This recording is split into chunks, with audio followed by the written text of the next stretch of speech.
Satyabama Institute of Science and Technology, Chennai and Sri Perumbudur.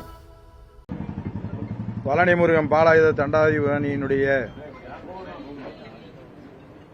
அறநிலைத்துறைக்கு சொந்தமான இடத்தை பதித்துறையின் மூலமாக நில மோசடி நடந்துள்ளது. அதற்காக எப்படி நடந்தது, யாரெல்லாம் அதற்கு உடந்தையாக இருந்தார்கள் என்பதை பற்றியெல்லாம் 2-3 நாட்களாக இன்றைக்கு விவாதங்களாக இருந்தாலும் பொதுமக்கள் மத்தியிலே இன்றைக்கு தெரிந்து பல்வேறு அரசியல் கட்சிகள் பல பேர் அதை பற்றியெல்லாம் கண்டனம் தெரிவித்தும் அதற்கு காரணமான இருந்தவர்கள் மீது உடனடியாக சட்டப்பூர்வமான நடவடிக்கை எடுக்க வேண்டும் என்று சொல்லி ஒரு சிலர் மேல நடவடிக்கை எடுத்தும் அது எப்படி நடந்தது என்பதனையெல்லாம் இங்கே சொல்லிக் கொண்டிருக்கிறார்கள். நான் முன்னாள் பதிவுத்துறை அமைச்சர் என்ற முறையில் கோயில்கள் இடத்தை பதிவே செய்ய முடியாது, எந்தெந்த பத்திர அலுவலகம் இருக்கிறதோ அது சம்பந்தப்பட்டிருக்கக்கூடிய கோயில் நிலங்களாக இருந்தாலும் அரசு நிலமாக இருந்தாலும் நீர்நிலை புறம்பாக்காக இருந்தாலும் வக்பாரிய சொத்தாக இருந்தாலும் எந்த சொத்தாக இருந்தாலும் அதை பதிய முடியாதுன்னா அதில் ஏற்கனவே சுழிச்சிருப்பாங்க. ஏன்னா பார்த்த உடனே நீங்கள் அந்த சொத்தை பதிய முடியாது. அதே நேரத்தில் இன்னைக்கு பதியணும் ஒரு சொத்துன்னா முதல் நாளே அதுக்கான டோக்கனை போட்டிருப்பாங்க. அந்த டோக்கன் போடாமல் பதிய முடியாது. அதனால் இதை தெரியாமல் பதிஞ்சிட்டாங்க, இது யாருக்கும் தெரியாது, இது யதார்த்தமாக நடந்தது அப்படிலாம் சொல்ல முடியாது. ஏன்னா இது சொல்லியிருக்கிறாரு, இந்த பதிவு இப்போ நடந்தது. கடந்த காலங்களில் இருந்த அந்த பிரச்சனை இருந்திருக்குன்னா இருந்தாலும் அதுக்கெல்லாம் அறநிலைத்துறை இடத்த யாரும் பதிகிறதில்லை. குறிப்பாக சொல்லணும்னீங்கன்னா திருப்பரங்குன்றம் கோயிலுக்கு முன்னுக்கு இருக்கிற அந்த கிராமமே 50 ஆண்டு காலம் 60 ஆண்டு காலம் வரி கட்டி வீட்டு வசதிக்கிட்டு இருந்திருக்காங்க. ஆனால் ஒரு 5 ஆண்டு காலத்திற்கு முன்னதாக அந்த இடங்கள்லாம் இன்றைக்கு கோயிலுக்கு சொந்தமானதுன்னு அந்த கோயிலோட இணைச்சி அந்த இது பண்ணியிருக்காங்க. இப்போ யாரும் அதை அனுபவிச்சுட்டு இருக்காங்களே ஒழிய அது கோயில் பேரில் இருக்கிறத இவங்க பேரில் மாற்ற முடியாது. இதுதான் பதிவுத்துறையினுடைய இது. பதிவுத்துறையில் இன்றைக்கு அந்த எஸ்ஆரில் அதுக்கு மேலே டிஆர் இருக்காரு, டிஐஜி இருக்காரு, ஏஐஜி இருக்காங்க, ஏஜிக்கு மேலே எல்லாமே ஒரு மாவட்டத்தில் எல்லா அலுவலகம் இருக்கிறாங்க. இங்கே பொறுத்தளவு அன்னைக்குன்னு அவர் லீவ் போடுறாரு. அதுக்கு முன்னுக்க 2 பதிவாளர் 2 பேர் போட்டதை 2 பேரும் பதியலை. அதுக்கு முன்னுக்க இவரை போட்டு பதிஞ்சிருக்கிறாங்க. அதுக்காக எல்லா ஆய்வும் மேற்கொண்டிருக்கிறாங்க. இப்போ நம்முடைய மாண்புமிகு நம்முடைய சட்டத்துறை மற்றும் மின்துறையினுடைய அமைச்சர் அவர்கள் இன்றைக்கு எதுக்கும் நேரடியாக கேள்வி கேட்பதற்கு பதிலாக கேள்வி கேட்டால் அதற்கு பதில் சொல்லாமல் மறைமுகமாக கடந்த 5 ஆண்டு காலத்தில் திமுக ஆட்சியில் கடந்த 5 ஆண்டு காலத்தை கடந்துதான் வந்துதான் இப்போ 60 நாளாக ஆச்சு. தான் என்ன செய்யறோன்றதை விட்டுட்டு இன்னைக்கு 5 ஆண்டு காலத்தில் இந்த மாதிரி பதிவுத்துறையில் அப்படின்னு சொல்றாரு. கடந்த 5 ஆண்டு காலத்தில் பதிவுத்துறையில் பொறுத்தளவுக்கு அமைச்சர் என்ற முறையிலையோ எங்களுடைய அரசோ எந்த பத்திரத்தையும் பதிங்க, இதை பதிங்க, அதை பதிங்கன்னு ஒருத்தர் கூட சொல்லியிருக்க மாட்டோம். அதில் அங்கொன்று இங்கொன்றும் தவறு நடந்திருந்தாலும் அதை துறை ரீதியாக அந்த அதிகாரிகள் நடவடிக்கை எடுத்திருப்பாங்க. அதில் எந்த மாற்று கருத்தும் இல்லைங்க. அது மாதிரி பதிவுத்துறையில் அவர் சொல்லியிருக்காரு, கோயில் நிலங்கள், நீர்நிலை புறம்போக்கு, மற்ற நிலங்கள்லாம் அந்த கடந்த 5 ஆண்டு காலத்தில் பார்த்துருக்காங்க. பெட்டிஷன்லாம் குமிஞ்சிருக்குங்க. பெட்டிஷன் போடலாம், எல்லா பெட்டிஷனும் இருக்கலாம். எது தகுதியானது, யார் அந்த பெட்டிஷனை நீங்கள் விசாரிங்க, அதில் யார் சம்மந்தப்பட்டிருக்கா, யாரெல்லாம் அது இருந்திருக்குது, அந்த தகுதியான அந்த செய்திருக்கக்கூடிய எஸ்ஆராக இருக்கட்டும், டிஆராக இருக்கட்டும், அவர்கள் மேலே நிச்சயமாக நடவடிக்கை எடுத்திருப்பாங்க. ஒருவேளை யாரும் ஒரு சிலர் எடுக்கலைன்னா அது என்ன காரணம்னு நீங்கள் பாருங்கள்.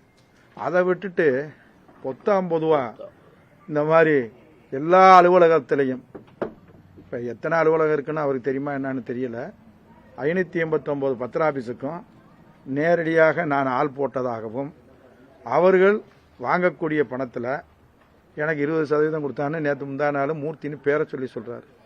ஒரு அலுவலகத்துக்காவது நான் நேரடியாக பேசினேன்னு அவர் நேரம் நிரூபிக்கணும். ஒரு பொறுப்புள்ள மந்திரி, ஒரு பொறுப்புனா, ஏன்னா 2 துறைக்கும் உள்ள அண்ணன் 2 துறைக்கும் உள்ள பொறுப்பான மந்திரியாக இருக்கிறாரு.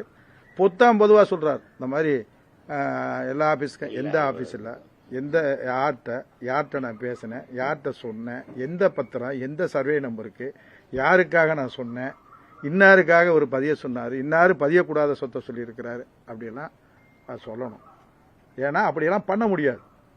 இப்போ ஏன்னு கேட்டிங்கன்னா, அதை நினச்ச நேரம் நினச்சதுக்கெல்லாம் பண்ண முடியாது. எல்லாமே எல்லா துறைகளையும் எல்லா பத்திர ஆஃபீஸ்லையும் அந்த ரெக்கார்டு இருக்குது. அதனால் அதுக்குன்னு இப்போ எல்லாம் இருக்குது. அது மாதிரி இது 2-3 முறை இந்த மாதிரி இந்த அமைச்சர் சொல்லிட்டு இருக்கிறாரு.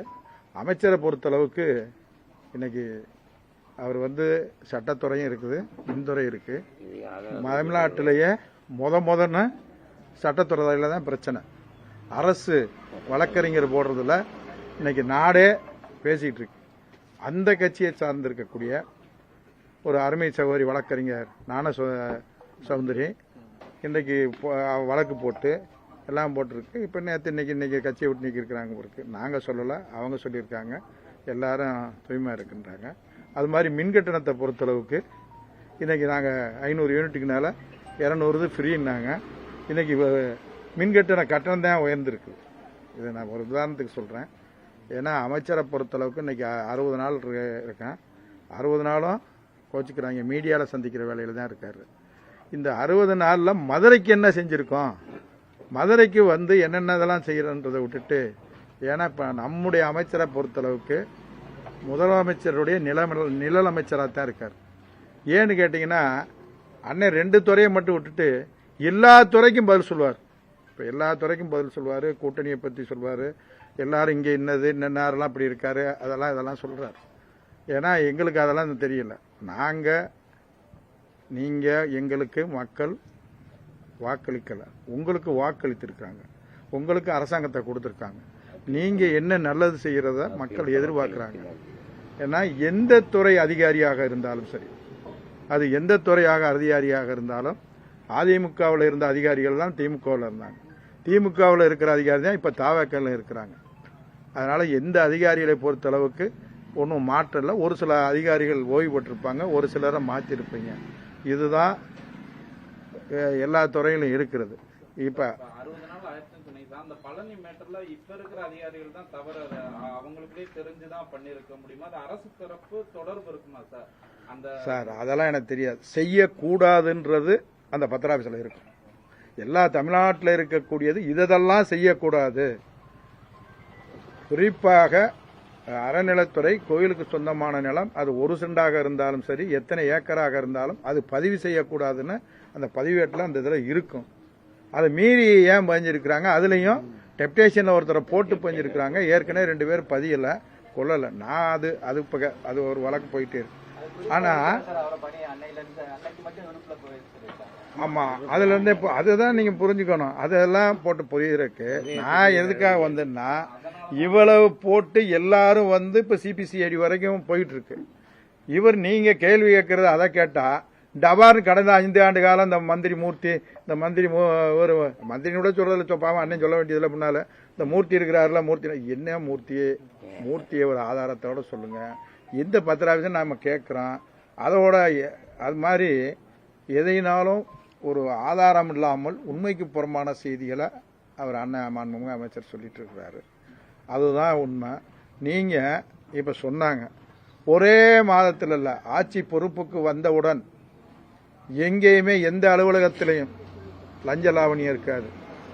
ஒன்றுக்கு பல முறை சொன்னார், இவரும் சொல்லிட்டு இருக்கிறாரு. உங்களுக்கு தெரியும், லஞ்ச ஒழிப்புத்துறை வந்த ஒரு மாசத்துல 60 பத்திர ஆபீஸ்ல ரைட் அடிச்சாங்க. 60 பத்திர ஆபீஸ்ல ரைட் அடிச்சாங்க. ரைட் அடிச்சு என்ன பண்ணாங்க? 37 லட்சம் ரூபாய் கையாடலான்னு பண்ணாங்க இல்லையா? அந்த 37 லட்சத்துக்கு பேர் என்ன? இல்ல பேர் என்ன? அதுக்கு மேல சில பேர் மேல நடவடிக்கை எடுத்திருக்கீங்க. மறாவது வாரத்தில் நகராட்சி, பேரூராட்சி, மாநகர அதுல போய் எல்லாத்தையும் லஞ்ச ஒழிப்புத்துறை போச்சு. அதுல 31 லட்சம் எடுத்தாங்க. அந்த அது மாதிரி வட்டாட்சியர் போயிருக்காங்க, இப்ப எடுத்திருக்கிறீங்க, கொண்டிருக்கீங்க. இது இப்ப மட்டும் இல்ல, திமுக ஆட்சி காலத்திலையும் லஞ்ச ஒழிப்புத்துறை இருந்திருக்கிறது. அதுலயும் பல பேரை இது மாதிரி போய் எல்லா அலுவலகத்திலையும் போய் இருக்கிறப்ப பல பேர் மேல நடவடிக்கை எடுத்திருக்கோம். பல பேர் மேல அரசின் சார்பிலையும் நடவடிக்கை எடுத்திருக்கோம், லஞ்ச ஒழிப்புத்துறையின் மூலமாகவும் நடவடிக்கை எடுத்திருக்கோம். இது தொடர்கதையாக எல்லா பேரும் இருக்கிறது. அது பூரா அதுக்கு இது யாருக்கு பொறுப்பாவா? அந்த துறையினுடைய அதிகாரி பொறுப்பாங்களா, இல்ல அரசை பொறுப்பாகுமா? இதுதான் நடைமுறை. காரணமாக எடுத்துக்கலாமா, அல்லது அந்த துறை ரீதியான புரிதல் உங்களுக்கு வரல இந்த 2 மாசத்துல எடுத்துக்கலாமா? நீங்க எப்படி எடுக்க போறீங்கன்னு எனக்கு தெரியாதுல்ல. இல்ல நான் என்ன சொல்றேன்னா, 2 துறையும் இன்னைக்கு எல்லாமே சொல்லக்கூடிய லெவல்ல இருக்கு. அது மின்துறையாக இருந்தாலும் சரி, சட்டத்துறையாக இருந்தாலும் சரி.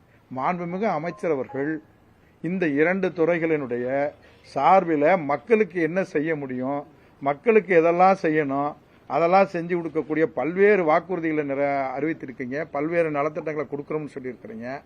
அதை விட்டுட்டு ஒவ்வொரு துறைக்கும் ஒவ்வொரு அமைச்சர் இருக்காங்க. எல்லாருக்கும் நீங்க பொதுவாக கூட்டு பொறுப்பு தான். ஆனால் அமைச்சரை பொறுத்தளவுக்கு இன்றைக்கு எல்லா துறையிலையும் மட்டும் இல்ல, இந்த எல்லா கூட்டணியாக இருக்கட்டும், எல்லா தமிழ்நாடுகளுடைய அரசியல் இருக்கட்டும், ஆல் இண்டியா அரசியல் வரைக்கும் ஒவ்வொரு நாளும் நம்முடைய அமைச்சர் அதை பத்தி தான் பேசிட்டு இருப்பார். இப்ப நீங்க என்கிட்ட நேரடியா இதை கேட்கறீங்க, நான் விட்டுட்டு இன்னொரு இதுக்கு தான் பதிலுக்கு போறாங்களே ஒழிய, அவர் மேட்டரை டைவர்ட் பண்றது தான் பேசுறாங்களே ஒழிய நேரடியா இதுக்கு வரலைன்றதான் நான் சொல்றேன். பழனி கோயில்ல இதுக்கு முன்னால திமுக ஆட்சி இருந்த போது இதே இடத்த பதியறதுக்கு ஏதாவது முயற்சி நடந்தா தடுக்கப்பட்டதா? அது மேல இல்ல, அப்படியெல்லாம் நடந்ததுன்னா எங்களுக்கு கவனத்துக்கு வந்திருக்கும். அந்த மாதிரி எங்கேயும் என் கவனத்துக்கு வந்த மாதிரி தெரியல. இந்த துறையை பொறுத்தளவுங்க அதிகாரிகளே, மேலதிகாரிகளே அதுக்கான நடவடிக்கை எடுத்துருவாங்க. இப்ப நீங்க தப்பு செஞ்சிருக்கிறாங்க ஒருத்தர் சொன்னார்னா அது எந்த லெவல்ல பண்ணாலும் அதை உடனே அதுக்கு உயரதிகாரி இருக்கிறாங்க. எனக்கு பதிவுத்துறையில 10 மாசத்துக்கு 1 மாசத்துக்கு ஒரு அதிகாரி மாத்துறது இல்லைங்க. 2 அதிகாரி தான் எனக்கு பதிவுத்துறையில 5 ஆண்டு காலத்திற்கு இந்த பதிவுத்துறையினுடைய ஐஜியாக 2 அதிகாரி தான் இருக்கிறாங்க. அவருக்கு கீழே தான் அந்த அடிஷனல் ஐஜி, அது மாதிரி DIG, AIG, DR, SR, assistant இருக்கிறாங்க. ஆனா இது ஒரு பெரிய விஷயம். அவர் கேட்கிறார், அது எனக்கு என்னன்னு எனக்கு ஒன்றும் புரியல. நாங்க பழனி கோயில்ல நடந்த உடனே சிபிசிஐடியை என்கொயரி போட்டு உடனே நடவடிக்கை எடுக்க ஆரம்பிச்சோம். அப்ப 5 ஆண்டு காலத்துல ஏன் சிபிசிஐடி இல்லாம ஒரு நிர்வாகம் நடத்தினது தப்புன்னு சொல்றாரா? இல்ல, தேவைப்பட்டால் தானே சொல்லுவாங்க. அது அந்தந்த அதிகாரிகளே எடுத்திருப்பாங்க. லஞ்ச ஒழிப்புத்துறையும் போய் யார் தப்பு பண்ணாலும் அவங்கள நடவடிக்கை எடுத்திருக்காங்க. அது ஏறத்தாழ 50க்கு மேற்பட்டவர்கள் மீது நடவடிக்கை எடுத்திருக்கிறாங்க. எல்லாமே இருக்கிறாங்க. நான் சொல்றது எல்லா அதிகாரியும் அவங்க தானே. எல்லா ஆட்சி காலத்திலயும் அந்த அதிகாரி தானே இருக்கிறாங்க. சரிங்க சார், ஆதாரம் இல்லாம இப்படி தொடர்ந்து மினிஸ்டர் கட்டிங்க அது இதெல்லாம் பேசுறாரு, நீங்க எதுவும் வழக்கு தொடுப்பீங்களா அவர் மேல? ஏன்னா ஆதாரம் இல்லாம பேசுறாருல, தொடர்ச்சி எல்லாம் இது முதல் கட்டமாக இன்றைக்கு உங்கள் வாயிலாக அவர் சொல்லியிருப்பதற்கு திமுக நீங்கள் இந்த அவருக்கு மொத்தம் 589 அலுவலகம் இருக்கிறது. எந்த அலுவலகத்தில் 580 அலுவலகத்திலையும் மூர்த்தி ஆள் போட்டு அவங்க கொடுக்கறதுல கட்டிங் கொடுத்துருக்காருன்னு சொல்லணும். அதுக்கு அவர் என்ன யாருன்னு பேரை சொல்லணும். அவர் எந்தெந்த, ஏன்னா 589 பேர் சொல்லணும். அந்த வேலை பார்த்த அதிகாரி இன்ன அதிகாரிகிட்ட இவர் பண்ணாரு, இன்ன இடத்துக்காக பண்ணாரு, இன்னதை பண்ண சொன்னாரு அப்படின்ற விவரம் தெரியணும். இன்னொன்னு என்னன்னாங்க, அது தவறான புரிதல், தவறான செய்தி மக்கள் மத்தியில் பரவுச்சுங்க. அதாவது கெய்லைன் வேல்யூ, அதாவது கெய்லைன் வேல்யூன்றது ஒன்று ஃபிக்ஸ் பண்ணியிருப்பாங்க. அது எடுத்த உடனே எஸ்ஆரோ டிஆரோ அமைச்சரை கெய்லைன் வேல்யூ ஃபிக்ஸ் பண்ண முடியாது. அதை முதல்ல இந்த விளக்கத்தை கொஞ்சம் கரெக்டாக கொடுத்துங்க. கெய்லைன் வேல்யூவை பொறுத்தளவு கீழே இருக்கிற எஸ்ஆர், அந்த டிஆர் ஆடியோட்டை கொண்டு போய் அது கலெக்டர் வரைக்கும் அது சப்கமிட்டின்னு பேர். அந்த சப்கமிட்டியில் வச்சு எந்தெந்த ஏரியாவுக்கு எவ்வளவு அந்த கைட்லைன் வேல்யூ ஃபிக்ஸ் பண்ணணும், அது புஞ்சியாக இருந்தால் எவ்வளவு, நஞ்சையாக இருந்தால் எவ்வளவு, அந்த நஞ்சை டவுனை ஒட்டி இருந்தால் எவ்வளவு, டவுனுக்குள்ள எவ்வளவுன்னு அதை இவர் ஆட்சியர் முடிவு பண்ணதுக்கு பின்னுக்க அங்கே மெட்ராஸில் இருக்க எங்கள் ரிஜிஸ்ட்ரேஷனில் இருக்க ஐஜியோட சேர்ந்த ஒரு கமிட்டி இருக்கு. அந்த கமிட்டி முடிவு பண்ணதுக்கு பின்னுக்க தான் இந்தந்த ஏரியாவுக்கு இவ்வளவுதான் கைட்லைன் வேணும்னு முடிவு பண்ண முடியும். அப்படி முடிவு பண்ண கைட்லைனில் கூட 1-2 ஏற்றத்தாழ்வு, ஏன்னா அந்த சப்கமிட்டி வச்சு அதை வைக்க வேண்டிய சூழ்நிலையில் அன்னைக்கு நீதிமன்றத்தினுடைய வழிகாட்டுதல உடனடியாக அதெல்லாம் நீங்கள் சீர் பண்ணி கொடுக்கணும்னு சொன்னதில் அதை பூரா சீர் பண்ணி கொடுத்துருக்குறாங்க. அதுலேயும் 1-2 ஏற்றத்தாழ்வு இருக்கத்தான் செஞ்சிச்சு. அந்த எந்த இடத்துல நீங்கள் 50 ரூபா 100 ரூபா இருக்கு, 500 ரூபா 300 ரூபா இருக்கிற இடத்துல சில இடத்துக்குள்ள குறைச்சிருக்கும், சில இடத்துல கூட இருக்க 1-2 இடத்துல தமிழ்நாடு போடுவாங்க. அதை சரி செய்வதற்காக ஓய்வு பெற்ற ஐஏஎஸ் அதிகாரி வாசிய அவர் கமிட்டியில் ஒரு குழு போட்டிருக்கோம். அது அவங்க அந்த இதெல்லாம் இருக்குன்னு சொல்லிட்டு அதை சரி பண்ணக்கூடிய பணியில் அவங்க பண்ணியிருக்கிட்டே இருக்கிறாங்க. அது மாதிரி தான் பதிவுத்துறை வணிக வரித்துறையும் இன்றைக்கு சொல்லியிருந்தார். அன்றைக்கி சொல்லும்போது நம்ம மாண்புமிகு மரியாதைக்குரிய நம்முடைய நிதித்துறையினுடைய செயலாளர் சித்திக் சார் அவர்கள் ஏதோ லீக்கேஜ் இருக்குன்னார். அந்த வணிக வரித்துறையை பொறுத்தளவு அவர் இருக்கிற காலத்தில் தான் 13 டிவிஷன் உருவாகினா அவர் 1.5 வருஷம் இருந்தாருங்க. அந்த வணிக வரித்துறையை பொறுத்தளவு சென்ட்ரல் கவர்மெண்ட்டுடைய அவங்களுடைய பங்கு இருக்குது, எங்களுடைய பங்கு இருக்குது. ஏறத்தாழ அதையும் அந்த 5 ஆண்டு காலம் சிறப்பாக நடந்திருக்கிறோம். அதோட இந்த வருமானத்தை சொல்கிறாங்க, அந்த கைட்லைன் வேல்யூவை சொல்கிறாங்க. இப்போ இன்னொரு உதாரணத்தை சொல்லிட்டு கடைசி அப்படியே சொல்கிறேன் வரிசை. கைட்லைன் வேல்யூவில் ஒரு முன்னாள் இப்போ ஏற்கனவே ஒரு உதாரணத்துக்கு மட்டும் சொல்கிறேன். நம்ம திருமங்குளத்திலிருந்து ஏர்போர்ட்டுக்கு வர்றதுல புதுசாக இப்போ டெவலப் ஆகிக்கிட்டு இருக்குங்க. டெவலப் ஆகி 2 ஒரே சர்வே நம்பரில் 2 பேர் ரியல் எஸ்டேட் பண்ணுறாங்க. அந்த ரியல் எஸ்டேட் பண்ணும்போது ஒரே ஒருத்தர் முன்னுக்கு அதுக்கு 350 ரூபா தாங்க கைட்லைன் வேல்யூ. கவர்மெண்ட்டுடைய கைட்லைன் வேல்யூ 300லேருந்து 350 ரூபா தான். ஆனால் அவர் என்ன செய்கிறாரு, 1000 ரூபா போட்டு பதிஞ்சிடுறாரு. 1000 ரூபா போட்டு பதிஞ்சா, முழுசாக பதிஞ்சா பக்கத்தில் இருக்கிறவர் அந்த 350 ரூபாய்க்கு தான் நான் பதிவின்றார். அப்படி பதிய முடியாது சட்டத்தில். யார் கூடுதலாக அதிகமான இதை பதிஞ்சிட்டாங்கன்னா அதைத்தான் பக்கத்தில் இருக்க பதிய முடியும். அது மாதிரி வர்றது தான் இல்லை இவங்க கைட்லைன் வேல்யூ கூட்டிட்டாங்க, அதை கூட்டுறாங்க. அதுக்கெல்லாம் டவுனை சுற்றி இருக்கிற பகுதிகளில் அதுவும் இருக்கக்கூடியதுகளில் அது அரசு சொல்லியிருப்பாங்க. இதெல்லாம் ஏன் சொல்கிறேன்னா, நாங்கள் பொறுப்பேற்கும் போது 2021 பொறுப்பேற்கிற போது பதிவுத்துறையினுடைய வருமானம் 10,000 கோடி. ஆனால் 2026 மார்ச்சில் முடிகிற போது 25,000 கோடிங்க. 25,000 கோடி 15,000 கோடி படிப்படியாக வருஷத்துக்கு வருஷம் அதனுடைய வருவாய் உயர்த்தி 20லையும் 21, 22, அந்த 21லிருந்து அந்த 26 வரைக்கும் அது படிப்படியாக உயர்ந்து கடைசியாக 25,000 கோடிக்கு வந்திருக்கு. அதுக்கு முதல் வருஷம் 23,000 கோடி, அதுக்கு முதல் வருஷம் 20,000 கோடி. இப்படி பதிவுத்துறையில் அரசுக்கு 25,000 கோடி வந்திருக்குங்க. வணிக வரித்துறையை பொறுத்தளவு இன்றைக்கு நாங்கள் பொறுப்பேற்கிற போது 84,000 கோடியாக இருந்தது. அன்றைக்கு இருந்த நம்முடைய மத்திய அரசினுடைய இழப்பீட்டு தொகை 12,000 கோடி. ஸோ மொத்தத்தில் 2021 96,000 கோடி தாங்க. ஆனால் அதை நாங்கள் வருவாயை உயர்த்துவதற்கு எந்த நடவடிக்கை எடுக்கிறேன்னு இருக்காங்க. பல்வேறு நடவடிக்கை எடுத்திருக்கோம். ஹைதராபாத் டீம் கொண்டு வந்து அதை சர்வே பண்ணியிருக்கோம், ஸ்ட்ரீட் சர்வே பண்ணியிருக்கிறோம். அதில் இருந்த அதிகாரிகள் பூராமல் அந்த டிவிஷனை 13 பிரித்து எல்லா வகைகளையும் எல்லாத்துக்கும் பண்ணியிருக்கிறாங்க.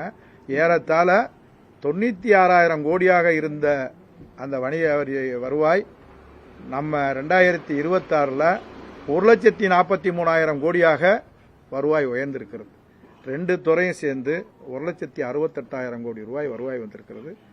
அதிமுக காலத்தில் 10 ஆண்டு காலத்தில் வருவாய் வந்ததை விட 1 மடங்குக்கு ஏறத்தாழ பார்த்துக்குங்க எவ்வளோ வருது. அது ஒரு 96, இது ஒரு 10, 1,06,000 கோடியாக இருந்ததை 1,68,000 கோடி வரைக்கும் இந்த 2 துறையும் வந்திருக்கிறது. இதில் இன்னும் அநேகமாக இந்த அரசை பொறுத்தளவு மக்களுக்காக நன்மை செய்யக்கூடிய அரசாக நாங்கள் மக்கள் அரசாக சொல்லிக் கொண்டிருக்காங்க. அதனால நிச்சயமாக இப்போ கூட வணிக வரித்துறையில் பழையபடி வணிகர்களை சந்திக்கணும் பேசலஸ் போறேன்னு சொல்லிக்கிட்டு இருக்காங்கன்னு தெரியல. வணிகர்கள் அவர்களை அழைத்து அவர்கள் என்ன குறை சொல்லியிருக்கிறார்களோ அதை நிவர்த்தி பண்ணி கொடுத்துருக்கோம். அதனாலேயே நம்முடைய கடைசியாக 2025 வணிக வரி சங்க நம்முடைய விக்ரமராஜா அவர்கள் ஒரு பெரிய மாநாடை நடத்துகிற போது முதலமைச்சரை கூப்பிட்டு பாராட்டை நடத்தியிருக்கிறார். அதில் அவங்களுக்கு வணிகர்களை பொறுத்தளவிற்கு அவங்க சொல்வது அத்தனையும் செஞ்சுருக்கோம். பதிவுத்துறையை பொறுத்தளவு அந்த மெட்ராஸில் இருக்கக்கூடிய அது என்னது நம்ம அங்கே இருக்கிற சங்க கமிட்டி அவங்கள 4 முறை 5 முறை அழைத்து தான் பேசியிருக்கிறோம். அன்னைக்கு பதிவு கட்டணம் 1% இருந்துச்சு அந்த உயர்மாடி கட்டடத்துக்கு. அதுக்கு பெங்களூரில் போய் ஒரு கமிட்டி போய் அரசுக்கு வருமானம் வரணுன்றத அது 3 கட்டமாக உயர்த்தினாங்க. குறைஞ்ச 4%, 7%, அது மாதிரி 8%. அதில் ரியல் எஸ்டேட்டில் இருக்கிறவங்க அந்த பில்டர்ஸ் அசோசியேஷன் அவங்க தான் அதில் பார்த்துருப்பீங்க.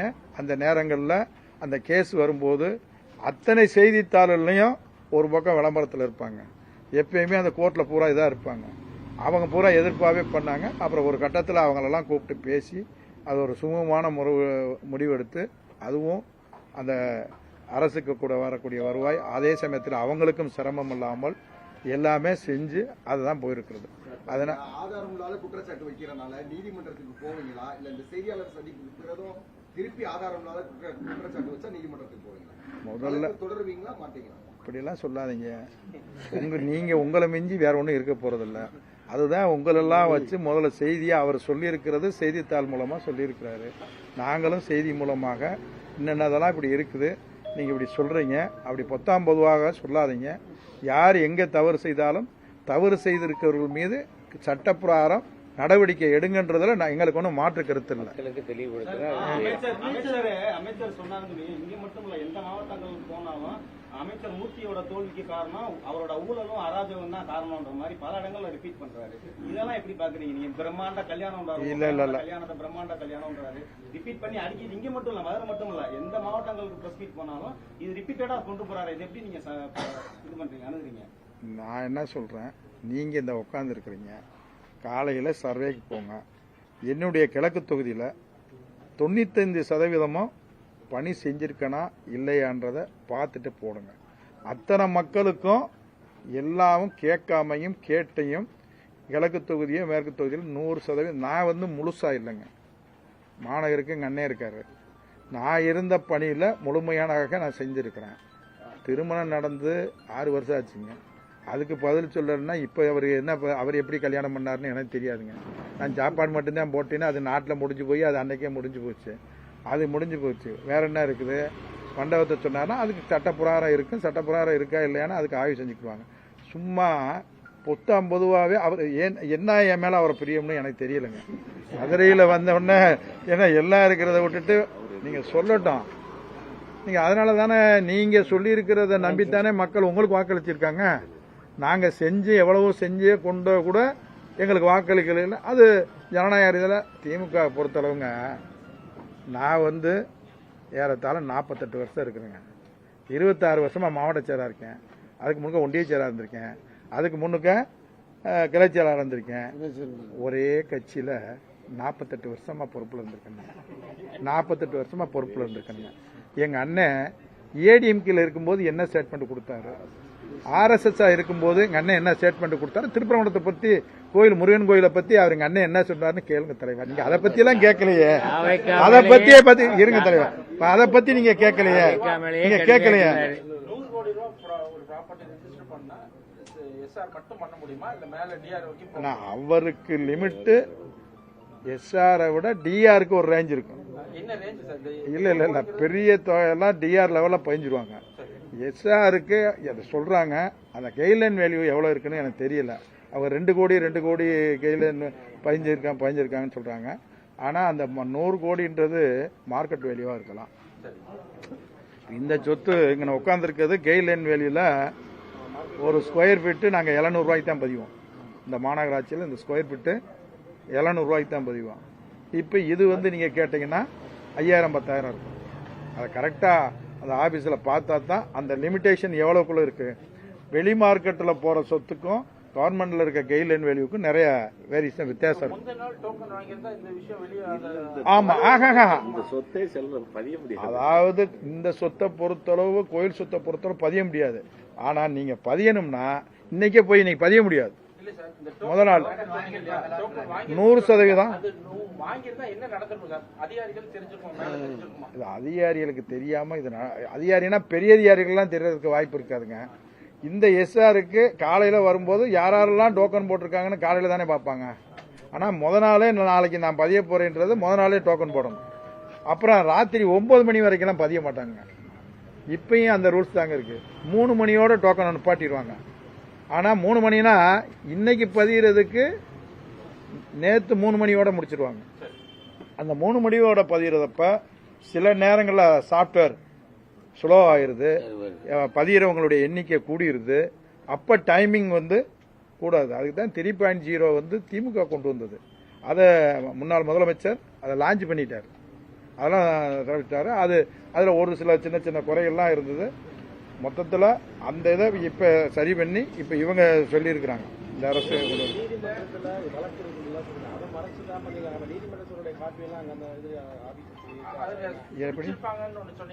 இல்ல இல்ல இல்ல இல்ல அது ரெக்கார்டடு.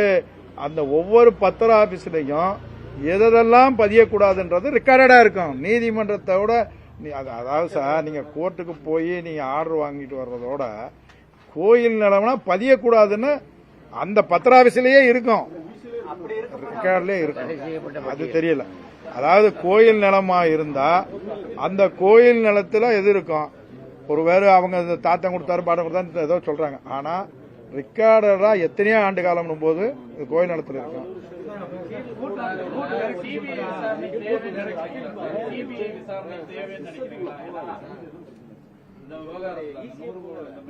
அதெல்லாம் அந்த தலைவர் பாத்துக்குவாங்க. நான் சொல்றது அறநிலைத்துறைக்கு சொந்தமான இடத்தை பதிவு செய்ய முடியாது.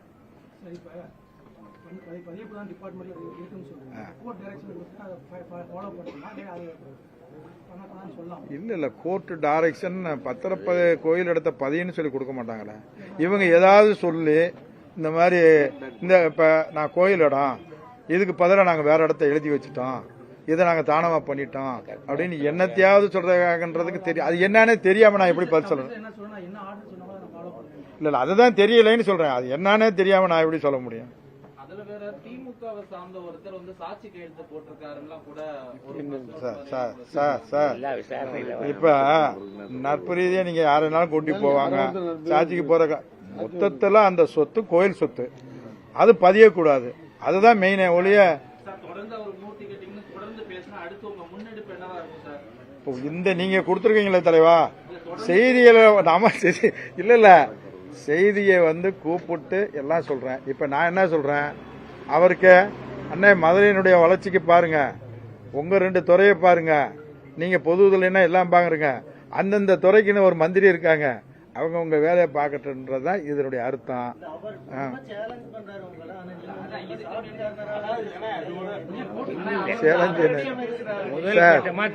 எல்லாத்துக்கும் இல்ல சொல்ற கேளுங்க.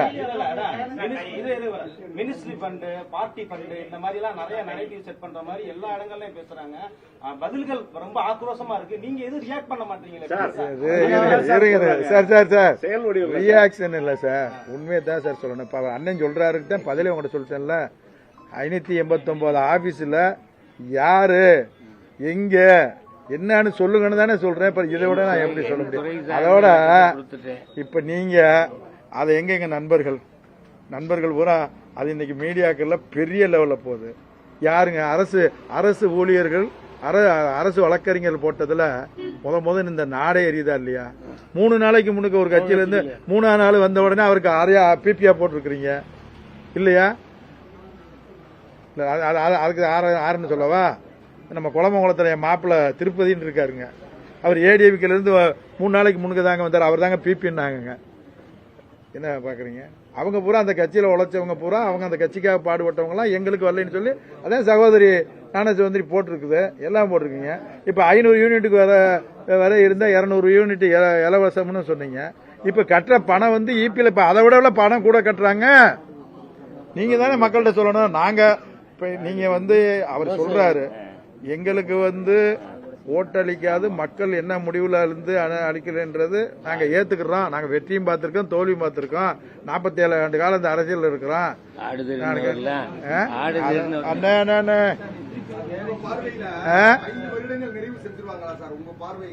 தலைவா ஏன் இந்த 3 மாசம் இன்னொரு கழிக்க இந்த 3-4 மாசத்துல அவரு துறையில வரக்கூடிய இப்பவே அதை ஓப்பனாவே எழுதிங்க.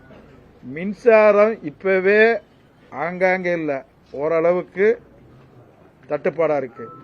இன்னும் 4 மாதத்துல இந்த தமிழகமே இந்த மின்துறையில எவ்வளவு பெரிய தட்டுப்பாடு வருது, என்ன வருதுன்னு அதை இப்ப இருந்தே அவர் அண்ணன் சரி செஞ்சா போதும். இத்தனாம் தேதி இன்னைக்கு தேதி எத்தனை 19ஆம் தேதி இன்னைக்கு சொல்றேன். 3-4 மாசத்துல மின்தடை வரப்போறதை எதிர்நோக்கி அதுக்கான பணியை மக்கள் இன்றைக்கு வாக்களி அவங்களுக்கு தொடர்ந்து தடையில்லா மின்சாரம் வழங்குவதற்கான ஏற்பாடை நம்முடைய மாண்புமிகு அமைச்சர் செய்வார்னு நம்புறோம்.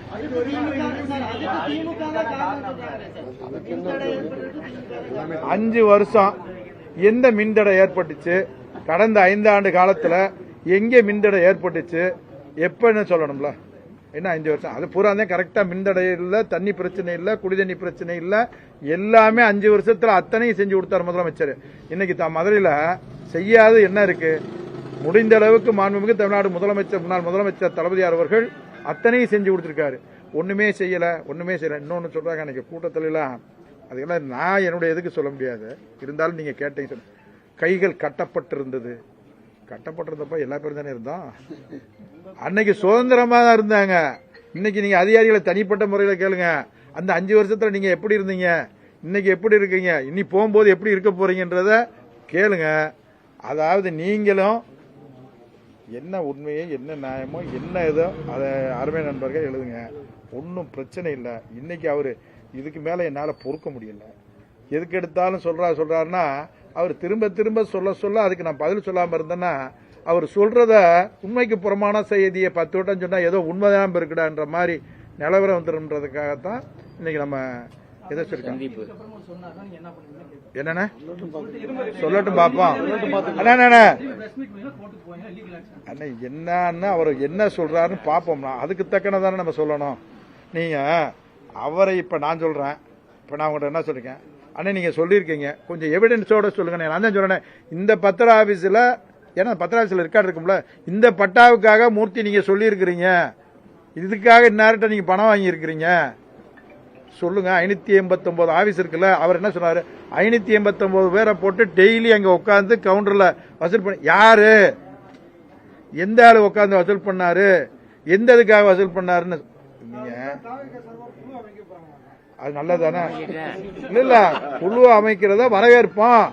பெட்டிஷனுக்காக குழு இல்ல. எங்க தப்பு பண்ணிருக்காங்க, யாரு தப்பு பண்ணிருக்கா, எந்த அதிகாரி உலக அதுட்ட யாரு சொன்னா, இப்ப சொல்றாங்கல்ல கோயிலுக்கு யார் செய்தாலும் எந்த இதா இருந்தாலும் அவர் மீது நடவடிக்கை எடுக்கப்படும் குழு. இப்ப என்ன இருக்குன்னா இப்ப விசாரணை பண்ணிட்டு இருக்காங்க. நாங்க என்ன சொல்றோம், யாரு எந்த அதிகாரிகிட்ட யாரு சொன்னா, அந்த அதிகாரிகிட்ட மூர்த்தி சொன்னாரு, மூர்த்தி சொல்லித்தான் நான் செஞ்சேன் அப்படின்னு சொல்லிட்டு நாங்க ஒரு 589 பத்திர ஆபீஸ்ல ஒருத்தர்கிட்ட கூட நான் பேசலன்னு தான் உங்கள்கிட்ட ஓப்பனா சொல்றேன்னா, பேசல. தப்பா அரசு சட்ட விதிக்கு அப்பாற்பட்டு யாரையும் பதிய சொல்றதுக்கு நான் அமைச்சரோ அரசாங்கமோ சொல்லல. அப்படி சொல்லியிருந்தாருன்னா சொல்ல சொல்லுங்க. அதாவது ஒரு சில அதிகாரிகள் ஒரு சில தவறுகள் செய்திருந்தா அந்த தவறுக்கு நடவடிக்கை எடுத்திருப்பாங்க. அதையும் மீறல நீங்க எடுங்க. நீங்க தானே சொல்றீங்க அவர் வந்து குமிஞ்சிருக்கு, இதுக்கு ஒரு பெருக்கு எடுங்க.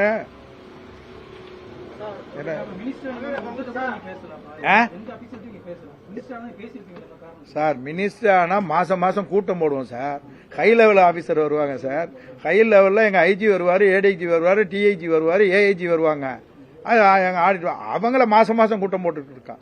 பத்திர ஆபீஸ்ல 589 பத்திர ஆபீஸ்ல ஒரு எஸ்ஆர்டினாலும் நான் பேசியிருக்கேன் 5 ஆண்டு காலத்துல.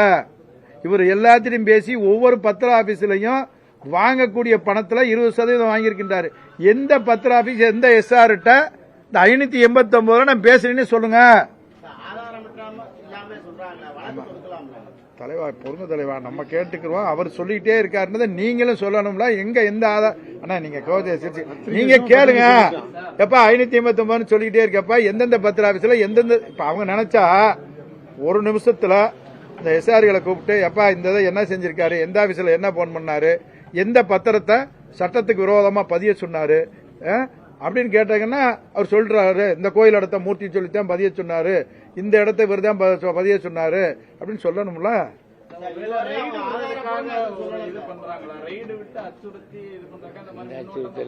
இந்த பாருங்க, எல்லாம் முதலமைச்சரும் சொல்லிட்டாரு, அமைச்சர்களும் சொல்லிட்டாங்க.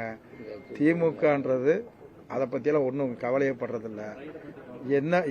என்ன ரைடுனா என்ன, சட்டம்னு ஒண்ணு இருக்கு. இப்ப போட்டது எல்லா சட்டமன்றத்திலையும் சட்டமன்ற போனாங்க, போய் கோர்ட்டில் நீதிமன்றம் இருக்குது. சட்டத்துக்கு புறம்பா இப்பெல்லாம் சொல்லக்கூடாது. ஆனா அதிகாரிகளை நாங்கள் ஒரு காலத்திலேயும் இப்ப நீங்க இருந்தீங்க 5 வருஷத்துல எந்த அதிகாரிகள் நாங்க மிரட்டி இருக்கோம். இப்ப யாரு மிரட்டிக்கிட்டு இருக்கா, யாரு பணி செய்யறதுக்கு அதுக்கெல்லாம் மந்திரின்னு ஒருத்தர் உட்கார்ந்து இருப்பாரு, சட்டமன்ற உறுப்பினர் இருப்பாங்க, உள்ளாட்சி பிரதிநிதி வருவாங்க. இப்ப யாரு வர்றா, அதை ஏன் நீங்க சொல்ல மாட்டேன்றீங்க? ஏன் சார் இப்ப யாரெல்லாம் போய் பாக்குறா, யாரெல்லாம் போய் ஆய்வு செய்யறா? இப்ப நீங்க சொல்லுங்க, இப்ப நடக்கலையா மதுரையில? எங்க நடக்காம இருக்கு? எந்த இதுல நடக்கல? எந்த இதுல நடக்கல? கிழக்கு தொகுதியில் சார் 50 பணிகள் வந்து ஏஎஸ் இல்லாம பணம் எடுக்கக்கூடாதுன்னு சொல்லிட்டு நம்ம எம்எல்ஏ கார்த்திகேயன் ஒரு வீடியோ ஒன்று போட்டு ரைட்டு. ஏஎஸ் இல்லாம வந்து அவங்க வேலை பார்த்து ஏஎஸ் இல்லாம ஒரு 100 ரூபா கூட வேலை பார்க்க முடியாது. ஒண்ணு நல்லா கேளுங்க சார். கிழக்கு தொகுதியில 90% நீ வேலை பார்க்கறதுக்கு வேலை இல்லை சார். சொல்ற கேளுங்க, அவன் டெண்டர் எடுத்திருப்பாரு, ஒர்க் ஆர்டர் வாங்கியிருப்பாரு, வேலை காலதாமதமா பண்ணிக்கிட்டு இருப்பாரு. வேலை தாமதம் பண்ணா அன்னைக்கு போட்ட டெண்டர் அன்னைக்கு வேலை பார்த்ததுக்கு பணம் கொடுக்காம நிப்பாட்டி வச்சுக்கிட்டு இருக்காங்க. அது பணத்தை கொடுத்தா தானே அவன் இன்னும் வேலை பார்ப்பான்.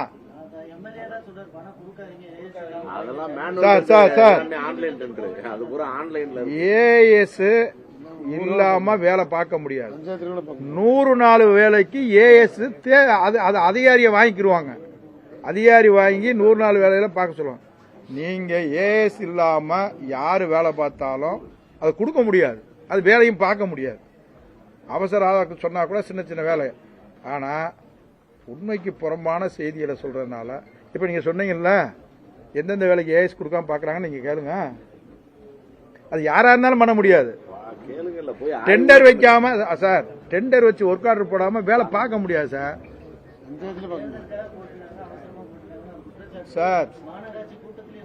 சார் மாநகராட்சி கூட்டத்துக்குள்ள அங்க இருக்க மாமன்ற உறுப்பினர் சட்டமன்ற உறுப்பினர் போக இன்னொரு கேங்க இருந்துச்சு, அது நீசிலே வரலையே.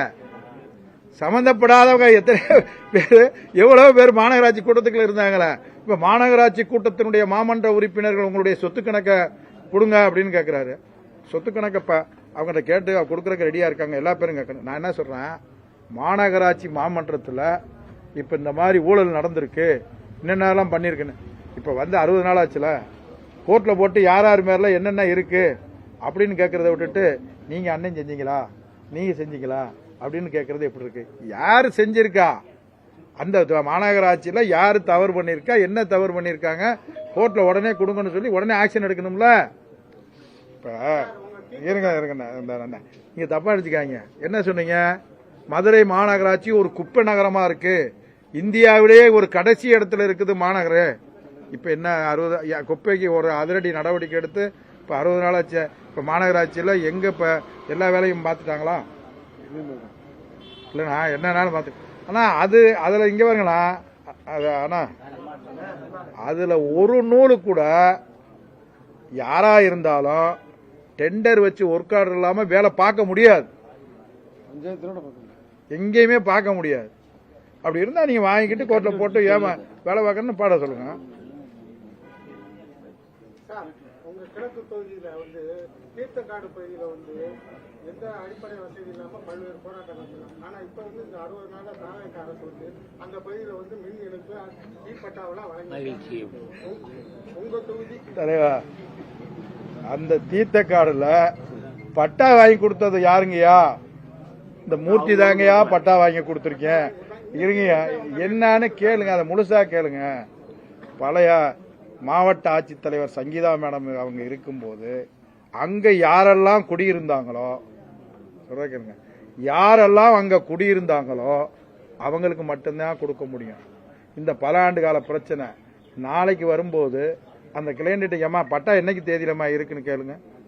பட்டா வாங்கி கொடுத்தது நாங்க, பட்டா வாங்கி கொடுத்தோம்மா, அவங்க அந்த இதை எல்லாமே சேர்த்து நடக்காத இடத்துல எல்லாம் ரோடு போடுங்க, லைட் போடுங்க நாங்க. அப்புறம் கடைசியா சொல்லி மாநகராட்சியினுடைய முன்னாள் ஆணையாளர் நம்ம சித்ரா மேடம் அதுக்கான உத்தரவு வழங்கி அந்த ரோடு போட்டு அந்த லைட்டு போட்டது என்னைக்கு ஒர்க் ஆர்டர் போட்டாங்க, என்னைக்கு போட்டாங்கன்னு மாநகராட்சியில் எடுத்து பாருங்க. வேலை நடக்கிறதுக்கு காலதாமதமாக இருந்திருக்கலாம். அந்த மற்ற இடத்துல அந்த லோக்கல்ல உள்ளூர்காரங்களே கேஸ் போட்டிருக்காங்க. உள்ளூர்காரங்களே எங்களுக்கு வேணும்னு அந்த இடத்துல கொடுங்கன்னு சொல்லி இருக்கிறாங்க. ஆனா நம்ம அவங்க இருந்தப்ப யாரெல்லாம் இருந்தாங்களோ அவங்களுக்கு மட்டும்தான் கொடுத்துருக்காங்க. அதனால உண்மை இருக்கிறதுல இதுதான் உண்மை. இது இந்த நிகழ்ச்சி என தொடர்ந்து சொல்லிட்டு இருக்கிறாரு. அண்ணனை பொறுத்தளவு மதுரையினுடைய வளர்ச்சிக்கும் மதுரையுடைய இதுக்கு அவர் துறையில செய்யணும். எல்லா துறைக்கும் எல்லா வகையிலையும் அண்ணன் தான் எல்லா துறைக்கும் எல்லா தமிழ்நாடு முழுவதும் இருக்க அத்தனைக்கும் பதில் சொல்லிட்டு இருக்கிறாரு. அதனால அவர் உண்மைதான், அது என்னன்றது அவங்க இதில் இருந்து சொல்லிக்குவாங்க. அதனால நல்லது நடக்கட்டும், மதுரைக்கு நல்லது பண்ணட்டும். இப்போ இன்னொன்று வேற அன்னைக்கு சொன்னார் அவனியாபுரத்தில், நீங்க ஜல்லிக்கட்டுனா மூர்த்தி ஜல்லிக்கட்டுனா காலைனாலும் அவர் தான் மாடுனாலும். தயவு செய்து நீங்க பூரா இருக்கிறீங்க, அது அரசாங்க ஜல்லிக்கட்டு தான், கலெக்டர் தலைமையில தான் நடக்கும்.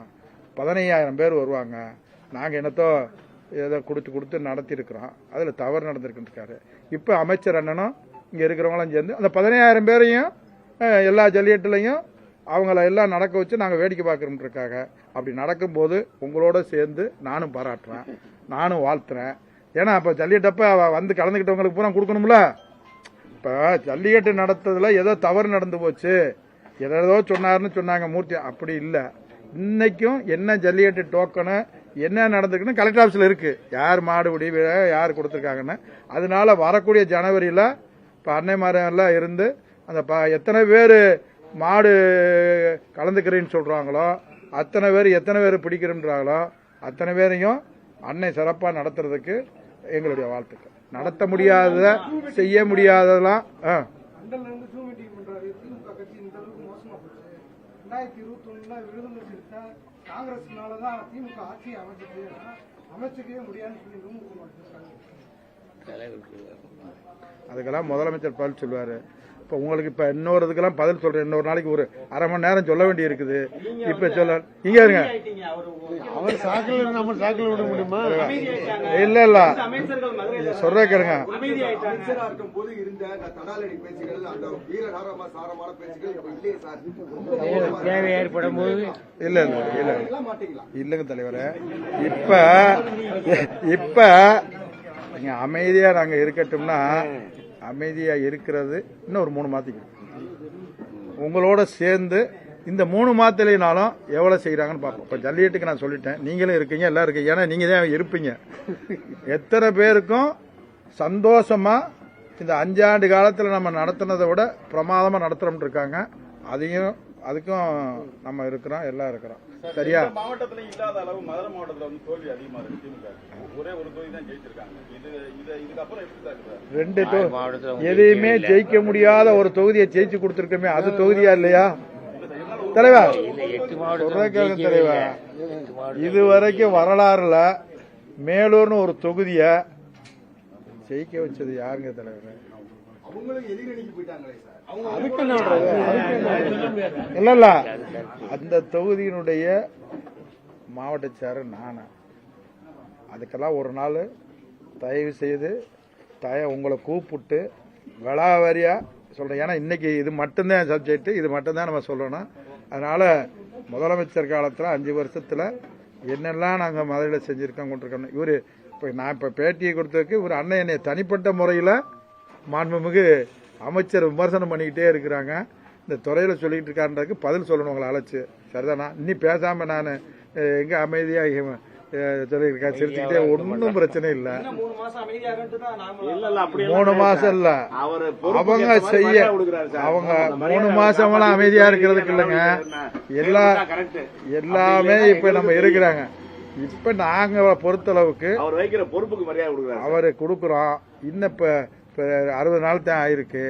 இந்த 3 மாசத்துல நான் வந்து மக்களுக்கு, இப்ப நீங்க மதுரை மக்களுக்கு, நம்ம குறிப்பா நான் தமிழ்நாடு அரசியல் பேச முடியாதுங்க. நம்ம மதுரை மக்களுக்கு எங்க அண்ணன் மாண்புமிகு சட்டத்துறை அண்ட் அதுக்கு பேர் என்ன மின்சாரத்துறை அமைச்சர் அவர்கள் எப்படி செய்யறான்னு பார்ப்போம். எல்லா மக்களும் மனநிறைவு இருக்கிறப்போ உங்களோட சேர்ந்து நானும் யாருங்க யாருக்கு 3 மாசம் அமைதிக்கு இல்லைங்க. இவர் பண்ண எல்லா துறைக்கும் தானே சொல்லிக்கிட்டு இருக்காரு. நான் சொல்றது இப்ப இந்த ஆட்சியில அமைச்சரா இருக்கிறவங்க, முதலமைச்சர் அவங்க வேலையை பார்த்துட்டு இருக்காங்க. அவங்க இதுல என்ன முடியுமோ பேசிட்டு இருக்காங்க. நம்ம அண்ணன் தான் எல்லா துறையினுடைய சார்புலையும் நாட்டினுடைய கூட்டணியை பத்தியும் நடக்க போறத பத்தியும் மக்களை பத்தி தான் பேசிக்கிட்டு இருக்கார். நான் சொல்றது மதுரையினுடைய அமைச்சர், சட்டத்துறையிட மின்துறை அமைச்சர் அவர்கள் என்னை தனிப்பட்ட முறையிலும் என்னுடைய துறையை பற்றி சொல்லியிருக்கிறாரு. அந்த துறையில நான் சொல்லியிருக்கிறது இப்படி சொல்லியிருக்கிறேன். அதுக்கு என்ன விளக்கம் சொல்றான்னு பாத்துக்கலாம். ஏன்னா இப்ப அவர் தானே, இப்ப எந்த அமைச்சரும் அவங்கவுங்க துறையை பார்த்துட்டு இருக்காங்க. அவங்க இவர் அண்ணன் தானே சென்னையில இருந்தாலும் மூர்த்தின்றாரு, இங்க இருந்தாலும் என்ன மூர்த்தின்னு எனக்கே தெரியல. என்ன சொல்றீங்க? அதனால ஒரு பிரச்சனையும் இல்ல. அது பொறுத்து இருந்து பார்ப்போம்ன்றது அது நீங்களும் பொறுத்து. நான் வேற தப்பான கண்ணோட்டத்தில் சொல்லல. ஆனா மதுரை மக்களுக்கு என்ன செய்யறாரு, என்ன செய்ய போறாங்க என்னைய பொறுத்தவரை, ஏன்னா அதெல்லாம் முதலமைச்சர், முன்னாள் முதலமைச்சர், கட்சியில மேல இருக்கவங்க பாத்துக்கணும். நான் சொல்றது மதுரைக்கு அவர் துறை ரீதியாகவோ இல்ல அரசு மூலியமாக இவர் தானே இப்ப பொறுப்பு எல்லாம் பாக்குறது. இப்ப அண்ணன் தானே பேசிக்கிட்டு இருக்காரு, யார் பேசுறாங்களோ இல்ல இவர் தானே அதைத்தான் நான் சொல்றேன். நீங்க வேற எதையும் தப்பா நினைச்சுக்கிறாங்க. வேற எந்த காரணத்தை கொண்டு சொல்லல. இப்ப அவர் என்ன பண்றாங்க, என்ன செய்ய போறாங்க என்னன்றதுக்கு சொல்றதுக்காக சொல்லியிருக்கிறேன். அதை பாத்துங்க. நன்றி, வணக்கம். Satyabama Institute of Science and Technology, Chennai and Sri Perumbudur.